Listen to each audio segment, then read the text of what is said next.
తిరిగి బీసీఎన్ న్యూస్కి స్వాగతం. ఎన్డీఏ ప్రభుత్వ హయాంలో రాష్ట్రం అభివృద్ధి పదంలో దూసుకెళ్తుందని రాష్ట్ర బీసీసీఎల్ నాయకులు కర్నేని గౌరవ్ నాయుడు పేర్కొన్నారు. ఆయన పాలకులలో మీడియాతో మాట్లాడుతూ ఎన్డీఏ ప్రభుత్వం చేస్తున్న అభివృద్ధిని చూసి ఓర్వలేక మాజీ ముఖ్యమంత్రి జగన్మోహన్ రెడ్డి విమర్శలు చేస్తున్నారని అన్నారు. తనకు పూర్వంలా సెక్యూరిటీ పెంచాలని కోర్టును ఆశ్రయించడం హాస్యాస్పదంగా ఉందన్నారు. జగన్ పాలనలో విసిగెత్తిన ప్రజలు 11 సీట్లతో ప్రతిపక్ష హోదా కూడా లేని పరిస్థితి ఇచ్చారని గుర్తు చేశారు. ఎన్డీఏ ప్రభుత్వం చేస్తున్న అభివృద్ధికి సహకరించాలని సూచించారు. ఈ రాష్ట్ర మాజీ ముఖ్యమంత్రి జగన్మోహన్ రెడ్డి గారు ఈ మధ్యకాలంలో చాలా విన్యాసాలు చేస్తున్నారు. ఆ విన్యాసాలు చూస్తూ ఉంటే ప్రజలందరూ అసహించుకుంటున్నారు అనేటటువంటి విషయాన్ని కూడా ఆయన మర్చిపోయినట్టుగా కనిపిస్తూ ఉంది. ఏదో సామెత ఉంది, వదల బొమ్మాలి నేను వదల అంటే ఆ యొక్క సినిమాలో ఉన్నట్టుగాను ఈ రాష్ట్రానికి పట్టినటువంటి శనిని ప్రజలందరూ ఓట్ల ద్వారా తిరస్కరించి 11 సీట్లకు పరిమితం చేసి ప్రతిపక్ష హోదా కూడా తీసేసిన నాకు ప్రతిపక్ష హోదా కావాలని చెప్పేసి హైకోర్టుకి వెళ్ళటం, అయ్యన్న పాత్రుడి గారికి స్పీకర్ గారి దగ్గరికి వెళ్ళడం, మరి అదే విధంగా నేను ఒక మాజీ ముఖ్యమంత్రి, ఒక సామాన్యమైనటువంటి ఒక ఎమ్మెల్యే, తనకి ఏ సెక్యూరిటీ వాళ్ళ సెక్యూరిటీ ప్రభుత్వం ఇస్తూ ఉంటే నాకు పూర్వం నేను ముఖ్యమంత్రిగా ఉన్నప్పుడు ఇచ్చినటువంటి సెక్యూరిటీని ఇవ్వండి, ఒక 1000 మందిని పూర్వం నేను పెట్టుకున్నాను, 1000 మందిని నాకు మళ్ళీ కూడా పంపండి అని చెప్పేసి అని అంటాడు. ఇంకా ఘోరమైన విషయం ఏంటంటే ఆయన పార్టీ వాళ్ళు ఎవరైనా ఏదన్నా చేస్తే ఈయన స్పందించడు. ఆ దువ్వాడ శ్రీనివాసరావు టెక్కలై ఆయన ఈ రాష్ట్రంలో ఉన్నటువంటి పవన్ కళ్యాణ్ దగ్గర నుంచి అందరినీ కూడా తిట్టేటటువంటి వ్యక్తి.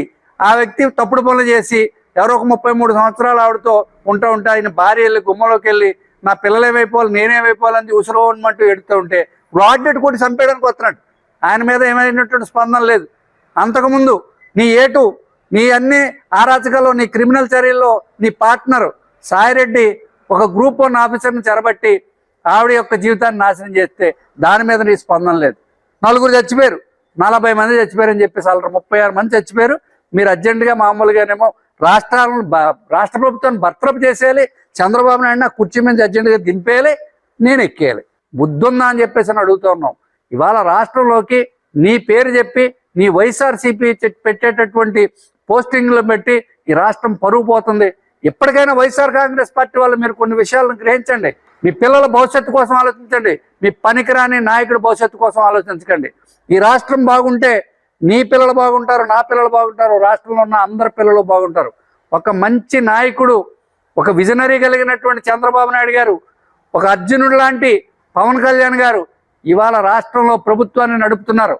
బ్రహ్మాండమైనటువంటి పరిపాలన సాగుతుంది, బ్రహ్మాండంగా వర్షాలు పడినాయి, నదులండా నీరుంది, ఆ రాజధాని పనులు మొదలైనవి, వైజాగ్ని డెవలప్ చేయాలనుకుంటున్నారు. వీళ్ళకి సహకరించండి. ప్రతిపక్షంగా ఏమన్నా ఉంటే కనుక ప్రభుత్వం చేసినటువంటి పనుల్లో తప్పులేని ఉంటే కనుక ఎత్తి చూపించండి. అంతేగాని రాష్ట్రంలోకి పరిశ్రమలు రాకూడదు, ఈ రాష్ట్రం బాగుపడకూడదు, ఈ రాష్ట్రం నాశనం అయిపోయినా పర్వాలేదు, నేను మాత్రమే బాగోవాలనుకునేటటువంటి మానసిక పరిస్థితుల నుంచి జగన్మోహన్ రెడ్డి గారు మీరు రావాలి. ఎందుకు మిమ్మల్ని సైకో అంటున్నారో ప్రజలు మీరు అర్థం చేసుకోవాలి. మిమ్మల్ని ఎందుకు 11 సీట్లకు పరిమితం చేశారో అర్థం చేసుకోవాలి. లేకపోతే కనుక భవిష్యత్తులో ఈ రాష్ట్రంలో మిమ్మల్ని మీ యొక్క వైసీపీ శ్రేణులు కూడా బయట కూడా తిరగనమని పరిస్థితులు వస్తాయని చెప్పేసి హెచ్చరిక చేస్తాం. తిరుపతి జిల్లా చెల్లకూరు మండలం చింతవరం గ్రామంలో లారీ ఢీకొనడంతో 2 ఏళ్ల చిన్నారి సుప్రభా బెహ్నా మృతి చెందింది. విజయవాడ నుంచి చెల్లకూరు తీర ప్రాంతంలో ఉన్న ఓ పరిశ్రమకు వెళుతున్న లారీ చెల్లకూరు మండల పరిధిలోని చింతవరం గ్రామ సమీపంలో ప్రమాదవశాత్తు సుప్రభా బెహ్నా అనే చిన్నారిని ఢీకొట్టింది. తీవ్ర గాయపడిన చిన్నారి అక్కడికక్కడే ప్రాణాలు కోల్పోయింది. చిన్నారి తల్లిదండ్రులు ఒడిశా రాష్ట్రం నుంచి ఉపాధి నిమిత్తం వచ్చి చింతవరంలో నివాసం ఉంటున్నారు. చెల్లకూరు పోలీసులు సంఘటనా స్థలానికి చేరుకుని కేసు నమోదు చేసుకుని దర్యాప్తు చేపట్టారు. మృతి చెందిన చిన్నారిని పోస్టుమార్టం నిమిత్తం గూడూరు ప్రభుత్వ ఏరియా ఆసుపత్రికి తరలించారు. ప్రాచీన కాలంలో అత్యంత ప్రజాదరణ పొంది ప్రస్తుతం అంతరించిపోయిన తోలుబొమ్మలాటపై అవగాహన కల్పించడంతో పాటు ఉచితంగా శిక్షణ ఇస్తున్నట్టు నిర్వాహకులు తెలిపారు. కాకినాడకు చెందిన తోట బాలకృష్ణ చేస్తున్న కృషిని గుర్తించి ఐక్యరాజ్య సమితి అంతర్జాతీయ శాంతి మండలి కళారత్న అవార్డు ప్రదానం చేసింది. ఈ నేపథ్యంలో తోట బాలకృష్ణ దంపతులను కాకినాడ కలెక్టరేట్లో జిల్లా కలెక్టర్ షణ్మోహన్ సత్కరించారు. తోలుబొమ్మలాట కళలో అత్యంత ప్రావీణ్యం సంపాదించారని ఈ సందర్భంగా ఐక్యరాజ్య సమితి ప్రదానం చేసిన సర్టిఫికేట్ షీల్డ్ను బాలకృష్ణ దంపతులకు అందజేసి జిల్లా కలెక్టర్ అభినందనలు తెలిపారు. అల్పపీడన ద్రోణి ప్రభావంతో 3 రోజుల పాటు తెలుగు రాష్ట్రాల్లో వర్షాలు కురిసే అవకాశం ఉందని వాతావరణ శాఖ వెల్లడించింది. గతంలో కురిసిన వర్షాలకు ఇప్పటికే జలాశయాలు, వాగులు, వంకలు పొంగిపొర్లుతున్నాయి. ఇలాంటి తరుణంలో మరో 2 రోజుల పాటు వర్షాలు పడే అవకాశం ఉందని వాతావరణ శాఖ హెచ్చరించిన నేపథ్యంలో నదీ పరివాహక ప్రాంతాల ప్రజలు ఆందోళన వ్యక్తం చేస్తున్నారు. అల్పపీడన ద్రోణి ప్రభావంతో గురువారం వరకు ఆయా ప్రాంతాల్లో వర్షాలు కురుస్తాయని, వాతావరణం మేఘావృతమై ఉంటుందని భారత వాతావరణ శాఖ తెలిపింది. గంటకు 30 కిలోమీటర్ల వేగంతో ఈదురు గాలులు, ఉరుములు, మెరుపులతో కూడిన వర్షం పడే అవకాశం ఉందని మత్స్యకారులు చేపల వేటకు వెళ్లొద్దని సూచించింది. మత్స్యకారులకు వేట విరామ సమయంలో ప్రభుత్వం ద్వారా వచ్చే వృత్తిని 10,000 నుంచి 20,000 రూపాయలకు ఎన్డీఏ కూటమి ప్రభుత్వం పెంచిందని టీడీపీ రాష్ట్ర అధికార ప్రతినిధి పిఠాపురం మాజీ ఎమ్మెల్యే వర్మ తెలిపారు. కాకినాడ జిల్లా కొత్తపల్లి మండలం మూలపేటలో మాజీ ఎమ్మెల్యే వర్మ పర్యటించారు. ఈ సందర్భంగా మత్స్యకారులతో ఆయన సమావేశమయ్యి వారి సమస్యలను అడిగి తెలుసుకున్నారు. వేట నిషేధ సమయంలో మత్స్యకారులను ఆదుకోవాలని ఒక ఆలోచన వచ్చింది తెలుగుదేశం పార్టీ ప్రభుత్వం. నిజానికి తెలుగుదేశం పార్టీ పుట్టిందే మత్స్యకారుల ఇంట్లో. తదుపరి జగన్మోహన్ రెడ్డి వచ్చి దాన్ని 10,000 చేశారు. కూటమి ప్రభుత్వంలో చంద్రబాబు నాయుడు గారు, పవన్ కళ్యాణ్ గారు రాష్ట్ర వ్యాప్తంగా మత్స్యకారులకి 20,000 రూపాయలు వేట నిషేధ సమయంలో డబ్బులు చేశారు. అవి కూడా త్వరలో, అంటే ఒకటి అర్థం చేసుకోవాలి, ఇప్పుడే ప్రభుత్వం 50 రోజులు అయ్యింది ప్రభుత్వం ఏర్పాటైంది. జగన్మోహన్ రెడ్డి చేసిన అప్పులు కాగితాలు కూడా దాచేశారు. ఫైళ్ళు తగలబెట్టేస్తున్నారు, ఏవి తగలబెట్టారు, అన్నీ ఎక్కడికక్కడ తగలబెడుతున్నారు. ఇవన్నీ చూసి ఎంత ఉంది ఇది ప్రజలు చెప్తున్నారు. ఎంత అప్పు చేశారని కూడా. ఇప్పుడు 9,75,000 కోట్లు అప్పు చేశాడు. సంవత్సరానికి 78,176 కోట్లు వడ్డీ కడతారు. ఇవన్నీ ఆలోచన చేశారు. ఇది కూడా త్వరలోనే అమౌంట్ కూడా ఇస్తారు. దీంతో పాటుగా కొత్తగా ఇళ్ల స్థలాలు ఎవరైతే ఇస్తున్నారో అందరికీ కూడా 3 సెంట్లు ఇళ్ల స్థలం ఇస్తారు. లోన్ కూడా ఎక్కువ లోనే వస్తుంది. ఫిగర్ డిసైడ్ అవ్వాలి, 3 నుంచి 4 లక్షల మధ్యలో ఉంటుంది. లోన్ ఇస్తారు.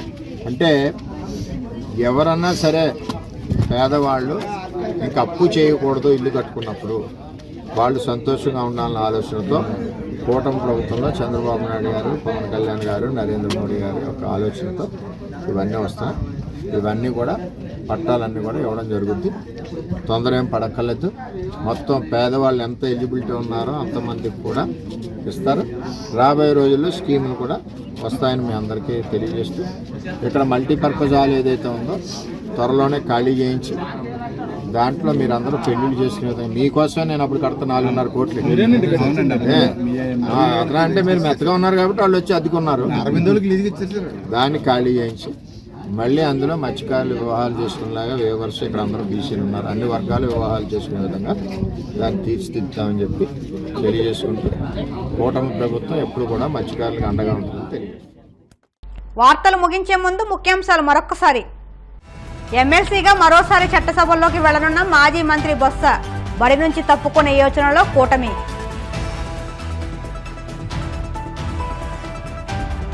జాతీయ జెండాలతో గూడూరులో విద్యార్థుల భారీ ర్యాలీ ప్రారంభించిన రైల్వే స్టేషన్ మేనేజర్ వెంకటేశ్వరరావు.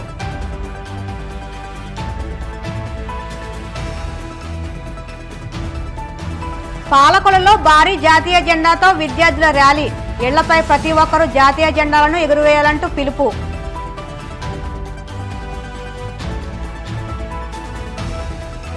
అల్పపీడన ప్రభావంతో మరో 3 రోజులు వర్షాలు కురిసే అవకాశం, మత్స్యకారులు వేటకు వెళ్లవద్దంటూ అధికారులు సూచన. ఈ వార్తలు ఇంతటితో సమాప్తం. మరిన్ని వార్తల కోసం BCN digital YouTube channel, Facebook పేజీని ఫాలో అవ్వండి. అప్డేట్ వార్తల కోసం ప్లీజ్ సబ్స్క్రైబ్.